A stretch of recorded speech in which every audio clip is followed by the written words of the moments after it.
हरे कृष्णा। होली भारत के सबसे पुराने पर्वों में से एक है।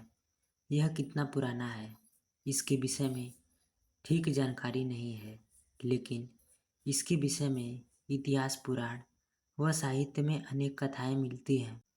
इस कथाओं पर आधारित साहित्य और फिल्मों में अनेक दृष्टिकोण से बहुत कुछ कहने के प्रयत्न किए गए हैं, लेकिन हर कथा में एक समानता है कि असत्य पर सत्य की विजय और दुराचार पर सदाचार की विजय और विजय को उत्सव मनाने की बात कही गई है।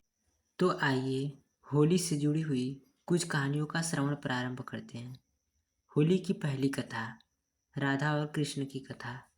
होली का त्यौहार राधा और कृष्ण की पावन प्रेम कहानी से भी जुड़ा हुआ है। बसंत के सुंदर मौसम में एक दूसरे पर रंग डालना उनकी लीला का एक अंग माना गया है। मथुरा और वृंदावन की होली राधा और कृष्ण के इसी रंग में डूबी हुई होती है। बरसाने और नंदगांव की लठमार होली तो प्रसिद्ध है, साथ ही देश विदेश में श्री कृष्ण के अन्य स्थलों पर भी होली की परंपरा है। यह भी माना गया है कि भक्ति में डूबे जिज्ञासुओं का रंग बाह्य रंगों से नहीं खेला जाता, रंग खेला जाता है भगवान के नाम का, रंग खेला जाता है सद्भावना बढ़ाने के लिए। रंग होता है प्रेम का, रंग होता है भाव का, भक्ति का, विश्वास का। होली उत्सव पर होलिका जलाई जाती है अहंकार की, अहम की, बैर द्वेष की, ईर्ष्या मत्सर की, संशय की, और पाया जाता है विशुद्ध प्रेम अपने आराध्य का। पाई जाती है कृपया अपने ठाकुर की। होली की दूसरी कथा शिव पार्वती और कामदेव की कथा। शिव और पार्वती से संबंधित एक कथा के अनुसार हिमालय पुत्री पार्वती चाहती थी कि उनका विवाह भगवान शिव से हो जाए, पर शिव जी अपनी तपस्या में लीन थे। कामदेव पार्वती की सहायता को आए। उन्होंने पुष्प बाण चलाया और भगवान शिव की तपस्या भंग हो गई। शिव जी को बड़ा क्रोध आया और उन्होंने अपनी तीसरी आंख खोल दी। उनके क्रोध की ज्वाला में कामदेव का शरीर भस्म हो गया। फिर शिव जी ने पार्वती को देखा। पार्वती की आराधना सफल हुई और शिव जी ने उन्हें अपनी पत्नी के रूप में स्वीकार कर लिया। इस कथा के आधार पर होली की आग में वासनात्मक आकर्षण को प्रतीकात्मक रूप से जलाकर सच्चे प्रेम की विजय का उत्सव मनाया जाता है। एक अन्य कथा के अनुसार कामदेव के भस्म हो जाने पर उनकी पत्नी रति ने विलाप किया और शंकर भगवान से कामदेव को जीवित करने की गुहार की। ईश्वर प्रसन्न हुए और उन्होंने कामदेव को पुनर्जीवित कर दिया। यह दिन होली का दिन होता है। आज भी रति के विलाप को लोक संगीत के रूप में गाया जाता है और चंदन की लकड़ी को अग्निदान किया जाता है ताकि कामदेव को भस्म होने में पीड़ा ना हो। साथ ही बाद में कामदेव के जीवित होने की खुशी में रंगों का त्यौहार मनाया जाता है। होली की तीसरी कथा प्रहलाद और होलिका की कथा। होली का त्यौहार प्रहलाद और होलिका की कथा से भी जुड़ा हुआ है। विष्णु पुराण की एक कथा के अनुसार प्रहलाद के पिता दैत्यराज हिरण्यकश्यप ने तपस्या कर देवताओं से यह वरदान प्राप्त किया कि वह न तो पृथ्वी पर मरेगा, न आकाश में, न दिन में मरेगा, न रात में, न घर में मरेगा, न बाहर, न अस्त्र से, न शस्त्र से, न मानव से मरेगा, न पशु से। इस वरदान को प्राप्त करने के बाद वह स्वयं को अमर समझकर नास्तिक और निरंकुश हो गया। वह चाहता था कि उनका पुत्र भगवान नारायण की आराधना छोड़ दे, परंतु प्रहलाद इस बात के लिए तैयार नहीं था।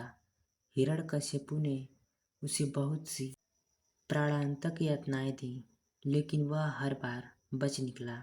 हिरण्यकश्यप की बहन होलिका को यह वरदान प्राप्त था कि वह आग में नहीं जलेगी, अतः उसने होलिका को आदेश दिया कि वह प्रहलाद को लेकर आग में प्रवेश कर जाए, जिसमें प्रहलाद जलकर मर जाए। परंतु होलिका का यह वरदान उस समय समाप्त हो गया जब उसने भगवान भक्त प्रहलाद का वध करने का प्रयत्न किया। होलिका अग्नि में जल गई, परंतु नारायण की कृपा से प्रहलाद का बाल भी बांका नहीं हुआ। इस घटना की याद में लोग होलिका जलाते हैं और उसके अंत की खुशी में होली का पर्व मनाते हैं। होली की चौथी कथा, कंस और पूतना की कथा। कंस ने मथुरा के राजा वासुदेव से उनका राज्य छीनकर अपने अधिकार कर लिया। स्वयं शासक बनकर अत्याचार करने लगा। एक भविष्यवाणी द्वारा उसे पता चला कि वसुदेव और देवकी का आठवां पुत्र उनके विनाश का कारण होगा।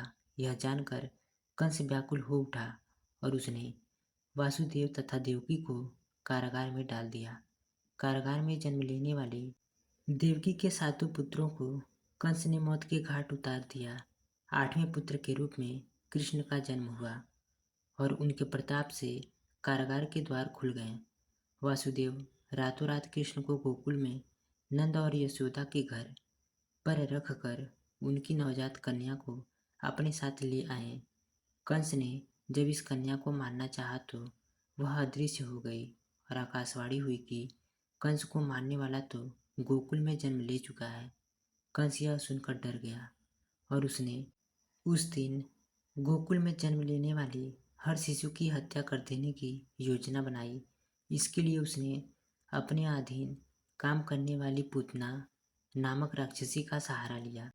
वह सुंदर रूप बना सकती थी और महिलाओं में आसानी से घुल मिल जाती थी।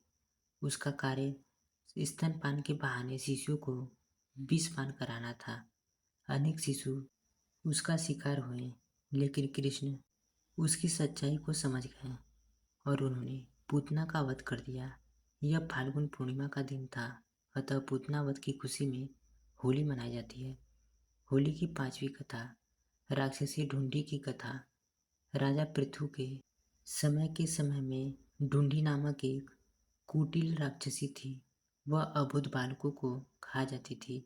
अनेक प्रकार के जप तप से उसने बहुत से देवताओं को प्रसन्न करके वरदान प्राप्त कर लिया था कि उसे कोई भी देवता, मानव, अस्त्र या शस्त्र नहीं मार सकेगा। ना ही उस पर सर्दी, गर्मी और वर्षा का कोई असर होगा। इस वरदान के बाद उसका अत्याचार बढ़ गया, क्योंकि उसको मारना असंभव था। लेकिन शिव के एक शाप के कारण बच्चों की शरारतों से वह मुक्त नहीं थी। राजा पृथ्वी ने ढूंढी के अत्याचारों से तंग आकर राजपुरोहितों से उसे छुटकारा पाने का उपाय पूछा। पुरोहित ने कहा कि यदि फाल्गुन मास की पूर्णिमा के दिन, जब न अधिक सर्दी होगी न गर्मी, सब बच्चे एक लकड़ी लेकर अपने घर से निकलें, उसे एक जगह पर रखें और घास फूस रख कर जला दें। ऊंचे स्वर में तालियां बजाते हुए मंत्र पढ़ें और अग्नि की प्रदक्षिणा करें। जोर जोर से हंसें, गाएं, चिल्लाएं और शोर करें, तो राक्षसी मर जाएगी। पुरोहितों की सलाह का पालन किया गया और जब ढूंढी इतने सारे बच्चों को देखकर अग्नि के समीप आई तो बच्चों ने एक समूह बनाकर नगाड़े बजाते हुए ढूंढी को घेरा। धूल और कीचड़ फेंकते हुए उसको शोरगुल करते हुए नगर के बाहर खदेड़ दिया। कहते हैं कि इसी परंपरा का पालन करते हुए आज भी होली पर बच्चे शोरगुल करते और गाना बजाना करते हैं।